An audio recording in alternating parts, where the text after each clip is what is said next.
আমার নবী আসছে বুইস্তু মুআল্লিমান, কি হইয়া? শিক্ষক হইয়া।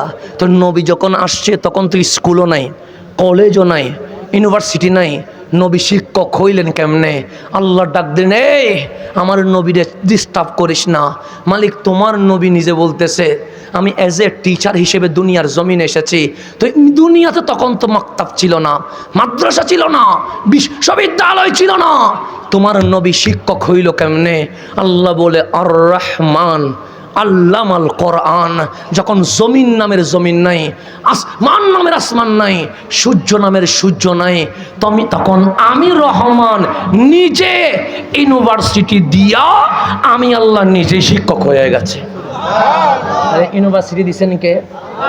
আর রহমান, রহমানে দিছে। আল্লামাল কোরআন, যিনি কোরআন শিখাইছে। কোরআন শিখাইছে কে? ইউনিভার্সিটি দিছে কে?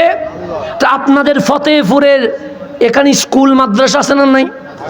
ছেলে ভর্তি হয় কি হয় না? মেয়ে ভর্তি হয় কি হয় না? হয়। ছেলে মেয়ে ভর্তি না হইলে মাদ্রাসা বিদ্যালয় হতে পারে। তো আল্লাহ আপনি যে বিদ্যালয় দিলেন টিচারকে, আল্লাহ বিষয়ের নাম কি? আল কোরআন কালামুল্লাহ কিতাবুল্লাহ। তো বিশ্ববিদ্যালয়ে ভর্তি হয়েছে কয়জন? আল্লাহ বলে একজন। উনি কে? সে শিক্ষকের নাম যদি রব্বুল আলামিন হয়, ছাত্রের নাম রহমতুল্লিল আলামিন হয়ে গেছে। আমার নবীরে শিখাইছে কে? শিখাইছে কে? তাহলে আমি কি পারি না পারি আপনি বুঝবেন না কেন? আপনি আমারে ফেসবুকে দেখছেন, আপনি আমার ইউটিউবে দেখছেন, আমি কি পারি না পারি এটা আমার টিচার শিক্ষক জানবে। কথা ঠিক না? শিক্ষকই বলতে পারবে আমি কোন বিষয়ে ভালো, আমি কোন বিষয়ে খারাপ। কথা ঠিক নেই? না আমার নবীরে পড়াইছে কে? না আমি যদি বলি নবী আলিফ চিনে না, নবী বা চিনে না, নবী পড়তে পারে না, নবীরে কি আমি পড়াইছি? পড়াইছে কে? তো নবী কি জানে না জানে এটা কি আমি জানবো না আল্লাহ জানবে? আল্লাহ তো জানবে। তা আল্লাহরে জিজ্ঞেস করেন আপনি কেন বলেন আমার নবী নিরক্ষর? আপনি কেন বলেন আমার নবী মূর্খ? আপনি কেন বলেন নবী আলিফ বা চিনে না? আপনি কেন বলেন আমার নবী পড়তে পারে না? যে আল্লাহ নবীরে শিখাইছে ওই আল্লাহরে জিজ্ঞেস করেন মাওলা তোমার নবী কোরআনের মাধ্যমে কি কি শিখাইছে? আল্লাহ বলে তিবিয়ানান লিকুল্লি শাই।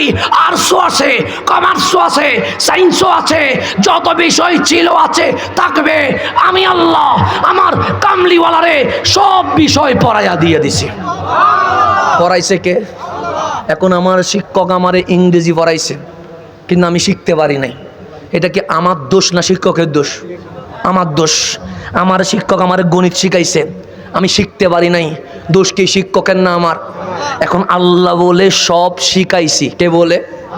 আল্লাহ। এখন আল্লাহরে জিজ্ঞেস করেন মালিক সব যখন শিখাইছো তোমার নবী কি শিখতে পারছে কি শিখতে পারে নাই? জিজ্ঞেস করবো কারে? আল্লাহরে। এখন শিখাইছে কে? তা আল্লাহরে জিজ্ঞেস করেন গো আল্লাহ তোমার হাবিব কোন বিষয় ভালো শিখেছে আর কোন বিষয়ে দুর্বল স্টুডেন্ট? আল্লাহ বলে আল্লামাকা মা লাম তাকুন তা'লাম। যত অজানা বিষয় ছিল সব বিষয় আমার হাবিব শিখে ফেলেছে। তাহলে আল্লাহ বলে সব বিষয় জানে, উম্মত বলে নবী নাকি আলিফ বা চিনে না। তাইলে আল্লাহ কি মিথ্যা বলতেছে? তাহলে আল্লাহ যদি মিথ্যা না বলে আপনি ওনাদের বক্তাদের পিছনে দৌড়ছেন কেন? আপনার দৌড়া দরকার তো নবীর পিছনে। আল্লাহ বলতেছেন নবী সব বিষয় জানে।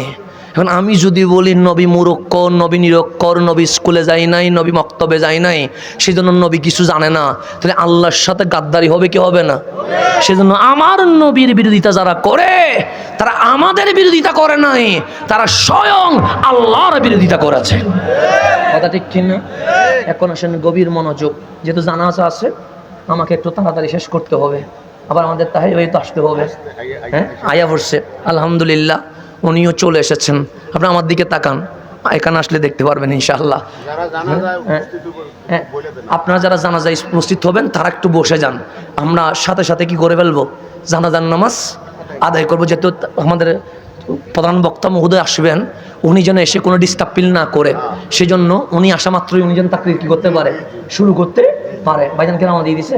যারা দোকানপাটে আছে আপনারা যারা দোকানপাট আছেন তারাও চলে আসেন জানাজার জন্য, আর যারা উজু করা লাগবে তারাও উজু করে ফেলেন। কেমন? কারণ 11টা বেজে গেছে, তো তারাও উজু করে ফেলেন, আর যারা উজু আছে তারা বসেন। আমার জন্য একটু তুমি দেখিও, আমাদের একটু পানির ব্যবস্থা করেন, আমি উজু করতে হবে।